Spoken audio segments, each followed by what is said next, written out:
There is a moment in every war when the mathematics of destruction stop being theoretical, when the spreadsheets of missile counts and intercept ratios and kill probabilities collapse into a single, irreducible reality. The city is burning, the defense is gone, and the people who were supposed to prevent this are running.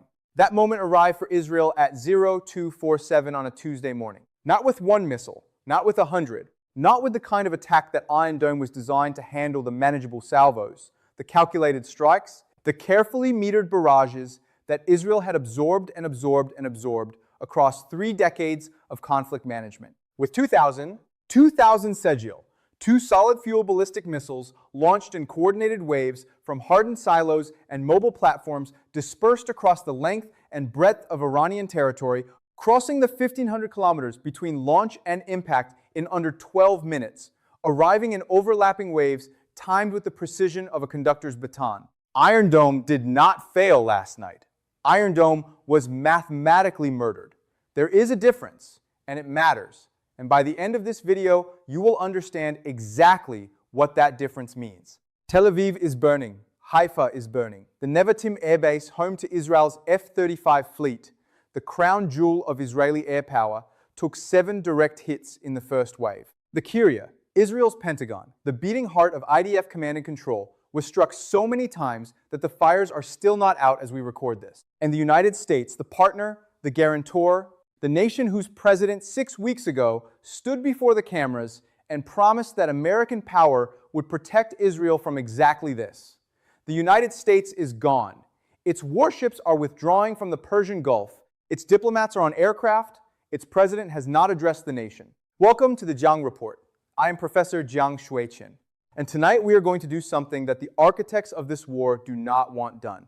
We are going to explain exactly how this happened. Not in the language of tragedy or shock or outrage, though all of those are warranted. In the language of strategy, mathematics, and the 40-year Iranian military doctrine that produced the weapon, the tactic, and the night that changed the Middle East forever. Stay with me, because understanding what happened is the only path to understanding what comes next. First, the Sejjil-2 itself. I'm going to take you deep into the technical specifications of this weapon, because most of what you will hear in mainstream coverage fundamentally underestimates what the Sejjil-2 is and what it was designed to do. This is not a crude Scud derivative.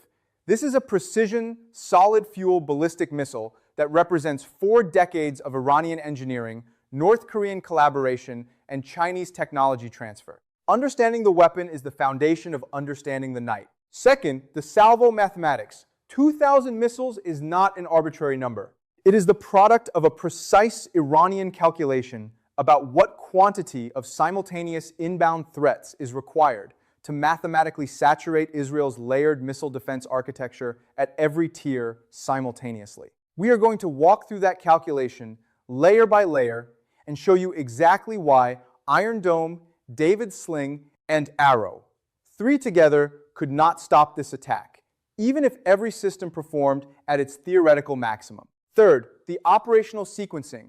Iran did not fire 2,000 missiles randomly. The attack was architecturally designed, specific missiles assigned to specific targets in a specific order, with specific timing designed to exploit the reload windows of Israeli defense systems. This was not a barrage. It was a symphony of destruction conducted with military precision. Fourth, the American abandonment. How did the country that launched Operation Epic Fury 6 weeks ago, that deployed carrier strike groups and Marine Expeditionary Units and the 82nd Airborne to this theater, end up withdrawing from the Persian Gulf while its allies' capital burned? We are going to trace the decision chain that produced that outcome, because it is the most consequential American strategic failure since Vietnam. Fifth, Israel's position now. What does the morning after look like for a country whose capital is burning, whose air force has been severely degraded, and whose strategic guarantor has withdrawn? We are going to give you the honest assessment, not the managed narrative. And finally, the global picture. What the 2,000 Sejjil-2 missiles mean for every strategic calculation on the planet. Let us begin. If you are new to the Jiang Report, subscribe right now. This channel exists for one purpose: to give you the strategic depth that cable news and social media cannot. No talking points, no narrative management, no false reassurance. Hit subscribe, hit the notification bell. Share this video immediately because the algorithm does not promote analysis that challenges the official narrative, and the people who need to hear this will only find it if you share it. Now, let us talk about the weapon that changed everything. To understand the attack, you must first understand the strategic context that made it not just possible, but inevitable. Operation Epic Fury launched on February 28th with a foundational premise that sustained, overwhelming American air power could degrade Iran's military capability to the point where Iran's leadership would either capitulate or collapse. 5 weeks of the most intensive bombing campaign since the Second World War followed.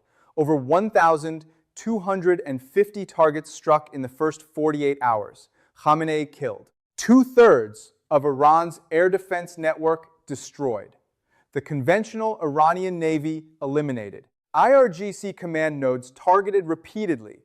Missile production facilities bombed. By every traditional metric of air power effectiveness, the campaign was succeeding. But here is what the traditional metrics missed. Iran's military doctrine has always been built around a strategic concept that Western military analysts have consistently underestimated: the concept of the strategic reserve, the capability that is not used in the opening phase of a conflict because it is too valuable, too decisive, and too irreplaceable to expend before the optimal strategic moment arrives. The Sejjil-2 fleet was Iran's strategic reserve. Not the Fatah, 2 hypersonic missiles, those were used in earlier exchanges. Not the Khorramshahr, 4 heavy ballistic missiles, those were deployed against Gulf state targets and American bases in the opening weeks. Not the drone swarms or the coastal anti-ship missiles. Those were committed to the Hormuz campaign and the naval engagements. The Sejjil-2 inventory, Iran's most numerous, most reliable, and most precisely distributed solid fuel ballistic missile, was held back. Dispersed across hundreds of hardened underground silos and mobile launcher positions throughout Iranian territory. Preserved through 5 weeks of American bombing, precisely because Iran's targeting calculus identified them as the instrument of the decisive strike. The trigger for the strike was the American amphibious assault on the Strait of Hormuz, when 16,000 Marines sailed into the IRGC's prepared coastal kill zone and were bloodied and repulsed. Iran's military leadership recognized that the American political will to continue the war was approaching its breaking point. CENTCOM had lost 22 warships in the subsequent naval catastrophe. Trump's political timeline had expired. Congressional support was fracturing. Iran's new supreme leader, Mojtaba Khamenei, and the IRGC General Staff read the American political situation with clarity. Washington was looking for an exit. The question was whether to allow Washington to exit on terms that left Israel's strategic position intact, or to use the remaining window of maximum Iranian military capability to deliver a blow that permanently altered the strategic balance of the Middle East. They chose the blow. The decision: 2,000 missiles. The number 2,000 was not chosen for dramatic effect. It was chosen through a precise analytical process that I want to walk you through, because understanding the mathematics is the key to understanding why the attack succeeded. Iran's military planners had spent years studying Israel's layered missile defense architecture with the same obsessive attention that Israeli defense planners had spent studying Iran's missile capabilities. They understood every system. They understood its theoretical performance parameters. They understood its reload times, its magazine capacities, its radar detection geometries, and most importantly, its saturation thresholds. Israel's missile defense consists of 4 operational layers. Iron Dome handles short-range threats up to approximately 70 kilometers. Each Iron Dome battery carries 20 Tamir interceptor missiles per launcher, with typically 3 to 4 launchers per battery. Israel operates approximately 10 Iron Dome batteries in active deployment. Total active magazine capacity at any given moment: approximately 600 to 800 Tamir interceptors, assuming all batteries are fully loaded and operational. David Sling handles medium to long-range threats in the 40 to 300 kilometer engagement envelope. Each battery carries approximately 16 stunner interceptors. Israel operates a limited number of David Sling batteries. Total active magazine capacity: approximately 100 to 150 interceptors across all batteries. Arrow 2 handles longer-range ballistic missiles with a lower altitude intercept. Magazine capacity across deployed batteries, approximately 100 interceptors. Arrow. 3 handles exo-atmospheric intercepts of long-range ballistic missiles at altitudes above the atmosphere. This is Israel's most capable upper-tier system, and the one specifically designed to handle threats like the Sejjil-2. Total active Arrow. 3 magazine capacity across all deployed batteries. Approximately 50 to 80 interceptors. Add it all together. Israel's theoretical maximum active interceptor capacity across all 4 defense tiers, assuming every battery is fully loaded, every system is operational, and every launcher functions perfectly. Approximately 850 to 1,050 interceptors total. 2,000 incoming Sejjil, 2 missiles. Even if Israel's defense performed at 100% theoretical efficiency, an assumption that has never been achieved by any missile defense system, in actual combat, it could intercept at most 1,000 incoming warheads. The remaining 1,000 missiles arrived uncontested. This is not a failure of Israeli engineering, or Israeli courage, or Israeli military competence. This is arithmetic. Iran looked at Israel's defense capacity, added a margin of safety, doubled the required saturation number, and launched. The outcome was determined by mathematics before the first missile left its silo. The attack sequence, a symphony of destruction. Let me walk you through the operational sequencing of the attack, because it was architecturally sophisticated in ways that raw numbers alone do not capture. Phase 1 launched at 0, 2, 4, 7. The first wave consisted of approximately 400 Sejjil, 2 missiles targeted specifically at Arrow, 3 and Arrow, 2 radar installations, and command nodes. Not at cities, not at military bases. At the eyes and brains of Israel's defense architecture, Iran understood that degrading Israel's upper-tier detection and command capability in the first minutes of the attack would compromise the coordination of all subsequent defensive layers. Each Arrow 3 battery has a single engagement radar that serves as its fire control system. Destroy the radar, and the interceptors cannot be guided. The first wave of 400 missiles was specifically designed to force Arrow 3 and Arrow 2 systems to expend their interceptors, defending their own radar installations, consuming Israel's most capable defensive assets in self-defense rather than in protection of the population and military targets that followed. Phase 2 launched 8 minutes after Phase 1, time to arrive as Phase 1's missiles were in their terminal descent and Israeli defensive attention was maximally consumed. This wave consisted of approximately 600 missiles targeted at David's Sling radar installations, IDF air bases, and naval facilities. Nevatim Air Base, Tel Aviv Air Base, Palmachim Air Base, Ramat David. The bases that house Israel's combat aircraft. The F-35 is the F-15 is the F-16. Is that represent Israeli air power? Aircraft not in the air at the moment of attack do not survive strikes on their runways and hangars. The IDF had scrambled a significant portion of its air assets in the days leading up to the attack in anticipation of Iranian escalation, a prudent defensive measure. But aircraft in the air require fuel, require landing eventually, require ground infrastructure that Phase 2 was designed to destroy. The attack on the air bases was not primarily designed to destroy aircraft in their hangars. It was designed to destroy the infrastructure that allows aircraft to operate continuously, the fuel depots, the maintenance facilities, the command and control nodes, the radar installations. Phase 3 launched 16 minutes after Phase 1 and was the mass urban strike wave, approximately 800 missiles targeted at population centers, government facilities, military command nodes, and economic infrastructure across Israel's coastal cities. Tel Aviv, Haifa, Beersheba, Ashdod, the Kiryat Defense Headquarters Complex in Tel Aviv, which received concentrated targeting. By the time Phase 3 arrived, Israel's Arrow systems were exhausted or degraded. David's Sling was fighting to defend its own installations. Iron Dome, designed for shorter-range threats and now facing ballistic missiles descending from outside its optimal engagement envelope, was operating at the extreme edge of its theoretical capability against a threat set it was not primarily designed to defeat. Phase 4 was the reserve salvo, approximately 200 missiles held back and launched 30 minutes after Phase 3, targeted at whatever Israeli defense systems remained active based on electronic intelligence collected throughout the first 3 phases. Any Iron Dome battery that had revealed its position by firing was targeted. Any radar installation that had survived Phase 1 was targeted again.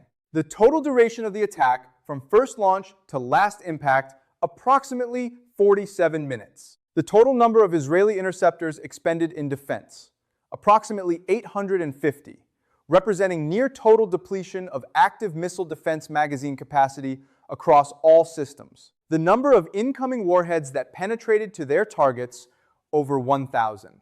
The Sejjil-2 is the most important Iranian ballistic missile that Western audiences know the least about. While the Fatah-2 hypersonic missile has received intense analytical attention for its Mach 15 speed and maneuvering reentry vehicle, and the Khorram-Shah-4 has been discussed for its massive 4-ton warhead, the Sejjil-2 has been somewhat overlooked precisely because it looks, on the surface, like a conventional ballistic missile. It is not a conventional ballistic missile. And understanding why requires understanding what solid fuel means operationally, and why the Sejjil-2's combination of characteristics made it the optimal instrument for a 2 to 1,000 missile saturation strike. Solid fuel. The operational revolution. The Sejjil-2 is Iran's primary domestically developed solid fuel ballistic missile, with a range of approximately 2,500 kilometers and a payload capacity sufficient to carry a warhead of 500 to 1,000 kilograms. Its name Sejjil means baked clay in Persian, a reference to the stones God used to punish transgressors in Islamic tradition. The naming was deliberate. The weapon was designed from its conceptual inception as an instrument of mass punishment. The solid fuel designation is the critical operational characteristic. Liquid fuel ballistic missiles, like the earlier generations of Iranian missiles derived from North Korean Scud technology, require hours of fueling before launch. The fueling process requires large support vehicles, creates detectable thermal and chemical signatures, and creates a window of vulnerability during which satellites and surveillance aircraft can observe launch preparations and provide warning. The Sejjil-2 requires no fueling. It is stored in its silo or on its mobile launcher in launch-ready condition, capable of firing within minutes of receiving the order. There is no fueling window. There is no preparatory signature that provides warning. There is no vulnerability period during which preemptive strike can prevent launch. For a 2 to 1,000 missile salvo, this characteristic is decisive. A 2 to 1,000 missile liquid fuel launch would require days of visible fueling activity that American and Israeli intelligence would detect and respond to. A 2 to 1,000 missile solid fuel launch can be ordered and executed within a launch window measured in hours, providing insufficient warning for Israel to fully disperse its population or reposition its defense assets. American intelligence detected indications of the launch preparation. The warning was assessed, elevated through intelligence channels, and communicated to Israeli defense authorities approximately 4 hours before the first missiles left their silos. 4 hours is not enough time to meaningfully reposition air defense assets. It is not enough time to fully evacuate urban populations. It is enough time to get aircraft airborne and get leadership into hardened facilities. It is not enough time to stop 2,000 solid fuel ballistic missiles once the launch order has been given. Range and coverage, all of Israel, all at once. The Sejjil-2's 2,500 kilometer range means it can reach every point in Israeli territory from every point in Iranian territory. This geographic coverage is strategically important because it means Iran's launch platforms cannot be forced into a narrow geographic corridor that Israel's defense architecture is optimized to cover. A shorter-range missile attacking Israel would necessarily approach from Iranian territory to Israel's northeast, a predictable threat axis that Israeli radar installations are specifically positioned to monitor, that Arrow batteries are oriented to engage, and that the IDF has practiced defending against for years. The Sejjil-2's range allows Iran to vary the attack azimuth. Missiles launched from southwestern Iran approach Israel from the east.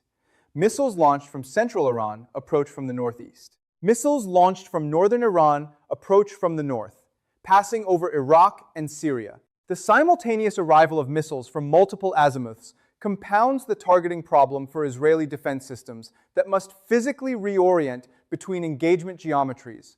The 2-1000 missile salvo was designed to exploit this multi-azimuth advantage. Iranian launch platforms were dispersed geographically to generate inbound threats from at least 4 distinct azimuths simultaneously, forcing Israeli radar systems and interceptor batteries to manage engagement geometry across a 270-degree threat sector rather than a concentrated corridor. The CEP question: precision at scale. The Sejjil-2's circular error probable. The radius within which 50% of missiles targeting a given point will impact is assessed at approximately 100 to 200 meters for the baseline. Variant. This is not the sub-10 meter precision of the Zulfiqar or EMAD guided missiles. Against a specific hardened military installation, 100 meter CEP requires multiple missiles to guarantee destruction.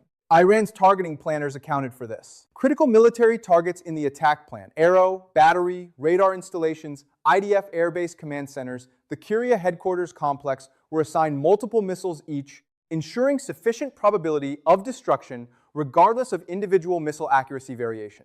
Against urban targets and area targets like air bases, 100 meter, CEP is devastatingly sufficient. A missile impacting within 100 meters of a fuel depot destroys it. A missile impacting within 100 meters of a runway cratering, it renders the runway inoperable. A missile impacting within 100 meters of a radar installation destroys the installation's antenna array. The Sejjil-2 is not a surgical instrument. It is a mathematical instrument precise enough that at sufficient volume, nothing that it is aimed at survives. The underground survival. Why American strikes could not stop this. Here is the question that every viewer is asking. If American and Israeli intelligence knew Iran possessed this Sejjil-2 inventory, why did 5 weeks of intensive American bombing not destroy it? The answer is underground storage. Iran began constructing hardened underground missile storage and launch facilities decades ago, specifically in anticipation of American and Israeli preemptive strike campaigns. These facilities are not simple bunkers. They are extensive tunnel complexes carved into the granite and limestone mountain ranges that cover much of western and central Iran, at depths ranging from 50 to several hundred meters below the surface. The American GBU-57 massive ordnance penetrator, the largest conventional bunker buster bomb in the American arsenal, can penetrate approximately 60 meters of earth or 8 meters of reinforced concrete before detonating. Against facilities at 100 meters depth in solid granite, the GBU-57 creates surface damage without destroying the stored missiles below. Iran has a term for its underground missile storage network, the missile cities. IRGC commanders have publicly described these facilities, with evident pride, as impervious to American bombing. They were not boasting. The operational record of 5 weeks of intensive American strikes confirms that Iran retained sufficient Sejjil-2 inventory to launch 2,000 missiles after absorbing the most intensive conventional air campaign in the history of American warfare. The missiles that were fired last night were not missiles that survived American strikes by luck or by operational oversight. They were missiles that were never reachable by American conventional munitions, stored in facilities specifically engineered to survive exactly the kind of campaign that Operation Epic Fury represented. This was known. It was documented. It was communicated through intelligence channels. And the decision to launch Operation Epic Fury without a credible plan to suppress Iran's underground stored ballistic missile inventory was the foundational strategic error that made last night possible. The American withdrawal was not decided during the attack.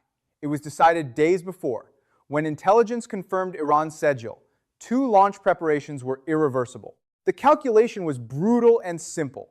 American naval assets in the Persian Gulf could not meaningfully contribute to Israel's missile defense 1,500 kilometers away. They could only absorb Iranian follow-on strikes. So Washington chose to preserve its remaining military assets over standing visibly beside its ally. The word the administration used was repositioning. The word history will use is abandonment. Trump built this war on 3 promises: quick, decisive, and cheap. All 3 are now rubble alongside Tel Aviv's burning skyline. There is no communication strategy for a burning Allied capital. There is no press release that explains 22 warships lost and then a fleet withdrawal while Israel absorbs 2,000 missiles. The Republicans who champion this war are silent. Hegseth has issued a written statement and disappeared from cameras. CENTCOM has gone quiet. The silence from the people who were loudest about inevitable victory is the most deafening sound in Washington tonight. Desert Storm had 34 nations. Iraq 2003 had a coalition of the willing. Operation Epic Fury had Israel, a reluctant UAE, and Gulf states too frightened of Iran to formally commit. Germany, Spain, Italy, the UK, Japan, South Korea, Australia all refused. Spain closed its airspace to American military aircraft entirely. When 2,000 missiles crossed into Israeli airspace, there were no European interceptors to supplement Iron Dome. No Japanese Aegis destroyers adding magazine capacity. No Allied burden sharing of any kind. America and Israel fought this war alone, and when the mathematics became insurmountable, only one of them stayed. Israel is not finished. A nation of 9 million people with a highly capable military and a history of surviving near-catastrophic wars from 1948 to the early days of 1973 does not collapse because its capital is struck. However, its strategic position has been fundamentally altered. Israel's air force has been significantly degraded. Multiple air bases were hit, including runways, aircraft shelters, and fuel infrastructure. While full damage assessments are pending, early signs indicate a substantial reduction in air power projection. The Kiryat, Israel's equivalent of the Pentagon, was directly struck. Command continuity remains intact through hardened and redundant systems, but the symbolic and psychological impact is profound. Most critically, Israeli civilians are facing an unprecedented level of attack. For years, Iron Dome provided not just defense, but psychological stability. Last night, that safety net failed not due to malfunction, but because it was overwhelmed. The distinction matters strategically, but not to civilians under fire. For Iran's IRGC leadership, this operation is not an endpoint, but a validation. Decades of investment in missile capability and mass salvo doctrine have demonstrated a capacity that neither advanced air power nor missile defense fully neutralized. Iran's leadership now signals confidence. Their message is clear. The regional strategic balance has shifted, and based on the scale and impact of the attack, that claim carries weight. The evidence now points to a stark conclusion. The strategic era that began with Desert Storm in 1991 ended in the skies over Tel Aviv. This was not the end of American military power. The United States remains the most powerful force globally, but it marked a shift in credibility. Power is not just capability. It is the belief that it will be used effectively when it matters. Operation Epic Fury demonstrated formidable American air power over 6 weeks, degrading Iran's conventional capabilities with precision and scale. Yet, Iran endured and retaliated with 2,000 ballistic missiles, setting its adversary's capital ablaze. The sequence was witnessed worldwide. Militaries are recalibrating assumptions, adversaries reassessing limits, and allies questioning the reliability of American security guarantees, especially as U.S. naval forces withdrew while allied cities burned. Nowhere is this more consequential than Taiwan. China has studied this conflict intensely. It observed both the effectiveness of U.S. air campaigns and their limitations against a resilient adversary with deep missile reserves. Iran's ability to absorb strikes and still execute massive missile saturation offers a real-world validation of a doctrine China has been refining for decades. China's arsenal, far larger and more advanced than Iran's, includes anti-ship ballistic missiles like the DF-21D and DF-26, and hypersonic systems such as the DF-17. These are designed specifically to counter American carrier groups and overwhelm layered defenses.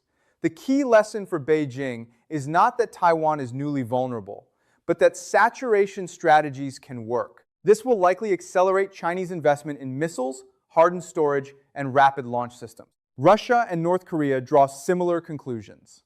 Moscow sees validation of its long-standing claim that U.S. power is not decisive against prepared adversaries. Pyongyang, having supported Iran's missile capabilities, sees its strategy vindicated. Across the global south, nations that once viewed resistance as futile may now reconsider. The economic consequences are immediate and severe. The Strait of Hormuz remains closed. Oil prices exceed $114 per barrel. Energy infrastructure across the Gulf has been targeted. Supply disruptions are spreading through global markets, driving inflation and instability. Energy importing nations in Asia and Europe face mounting pressure. What unfolded was not just a military event, it was a systemic shock. The architects of Operation Epic Fury appear to have underestimated both the resilience of their adversary and the global consequences of escalation in a region that controls a fifth of the world's oil transit. I want to close the Jiang report tonight with 3 analytical conclusions that the evidence of the past 6 weeks, and particularly of the past 12 hours, compels us to draw. First, mass solid-fuel ballistic missile saturation is the decisive military technology of the current era against layered missile defense architectures. Not hypersonic missiles, not stealth aircraft, not electronic warfare alone.